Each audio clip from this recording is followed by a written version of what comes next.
Murder, cold-blooded murder, arguably the worst action any morally straight person can make, and yet an entire country seems to be oblivious. According to Article 3 of the Universal Declaration of Human Rights, everyone has the right to life, liberty, and security of person. In other words, every human being should be able to live in full confidence of the safety and security of their life. The farther away from this ideal a society drifts, the more inhumane its people's lives become. Unfortunately, this is the case in several countries today. But none is worse than Honduras, the country with the highest murder rate in the world at 85 murders per 100,000 people.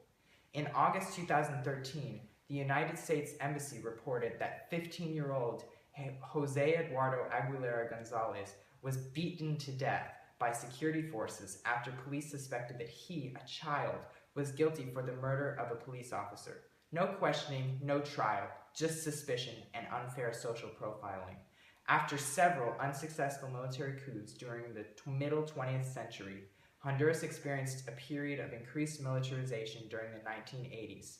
While unsuccessful, early coups did contribute to the sheer power and strength of the Honduran military. As a result, it held a very strong presence in civilian lives and brought strict militarized rule in the government during the years leading up to the 1980s. During the 1980s, the United States established a base in Honduras for military purposes, specifically to aid in the conservative Nicaraguan Contra-revolutionaries in their opposition against the liberal Nicaraguan Sandinista regime. Meanwhile, a death squad supported by the CIA and known as Battalion 3-16 seeked out and illegally arrested refugees from El Salvador and those who supported them. Slowly, their targeted demographics grew larger and interrogations more intense, sometimes even ending in death. In 1994, a president was elected who demanded justification for the human rights violations that took place in the 1980s. Both the United States and Honduras provided excuses for their actions and refused to take responsibility for the repercussions. In an environment of increased military presence and influence for the last 50 years, social attitudes fostered arbitrary murder. A final coup in 2009 only strengthened these attitudes and in turn worsened the weak sense of law and allowed for increased arbitrary murder and scare tactics by both civilians and security forces. A government, its military, and security forces are three entities that should cooperate with each other, but not in efforts for one to outshine the other. Currently in Honduras, these three groups are demonstrating the latter, and the military is winning that effort. If Honduras could find balance between these three forces, it would lessen the military's influence on poor actions by security forces and on civilian life, bringing down violence and other murder amongst civilians. The answer to finding this balance and equality is to implement a separation of powers, not only between the three forces, but within the branches of the government as well. The result would be tremendous. The three forces and branches of the government would be focused on their own courses of action, leaving more time for each group to brainstorm how to better manage their own sector and its responsibilities. Not only would separation of powers establish a sense of organization in the government and the military, but it would increase the likelihood that a policy or law is passed that controls the amount of unlawful killing by police and other security forces. The end result is a government that is reliant only upon itself and is focused on improving the quality life of its people. Just as much of an issue in Honduras is targeted killings of certain demographics. On May 7, 2012, the remains of Eric Martinez were discovered at a morgue in Tegucigalpa, according to the United States Embassy. The LGBT activist had been strangled to death because he supported LGBT individuals and their rights. Many other incidents such as this one have occurred, and other groups of people have been targeted, such as LGBT activists and individuals involved with drug trade and gangs, women, human rights defenders, lawyers, justice workers, and media workers. Between 2010 and 2013, about 67 lawyers and about 50 media workers were murdered. One journalist even received 11 attacks within 3 years, and a women's rights leader was killed without any provocation. Additionally, 5 human rights defenders were killed over a 6-month period, and several others were kidnapped or physically injured.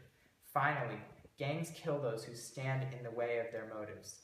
To make matters worse, Honduras has about a 96% rate of impunity, meaning that only about 4% of murders and other crimes actually reach a punishment.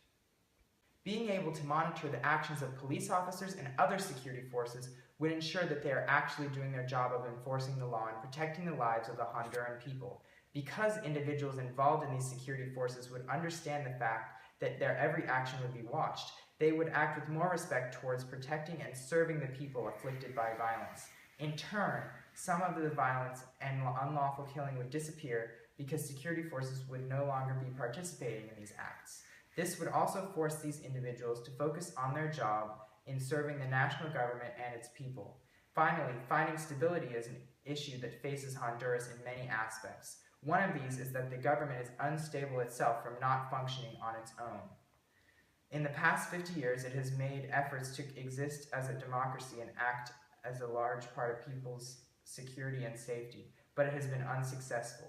In not being able to function on its own, a wide variety of issues exist that threaten the lives of the Honduran people. The Honduran government has made several positive steps toward addressing these issues. A policy was recently passed that bans motorcycle passengers because of the increased number of drive-by shootings in recent years. The law for the protection of human rights defenders, journalists, justice sectors workers is a measure that is currently in its third draft. This measure seeks to improve the quality of life for those who are targeted and often killed. Checks and balances between security forces, the government, and the military would be a way that Honduras could function safely and find its stability without the need for intervention from other countries. Monitoring of security forces is a way that the military could check security forces to make sure that the law is being enforced and criminals are being punished for their crimes. This makes sure that crimes amongst gangs are prevented and maintained by the security forces. Additionally, the military presence can also be effective in enforcing the law amongst security forces to prevent unlawful killings or unwarranted police brutality. Only then can the government stop poor decisions made by the military or security forces. The military has influence over security forces and the government decisions, and the security forces have a say in decisions made by the military and government. Finally, each group has the ability to support each other's decisions. Ultimately, Honduras needs a comprehensive and radical set of solutions to address its issues at their sources. With separation between its powers, police monitoring, and checks and balances, finding security in Honduran lives is a very real possibility. Each of these solutions would be implemented with the intention that they cooperate with the others. The end result would be a strong country where every individual feels safe. Each branch of the government, security forces, and the military can function in harmony, each carrying out their own responsibilities effectively. When crime is heavily monitored by a dedicated force of officers, hopefully Honduras becomes a place where its people can flourish in confidence that their home has a complete state of stability and safety for individuals inside its borders.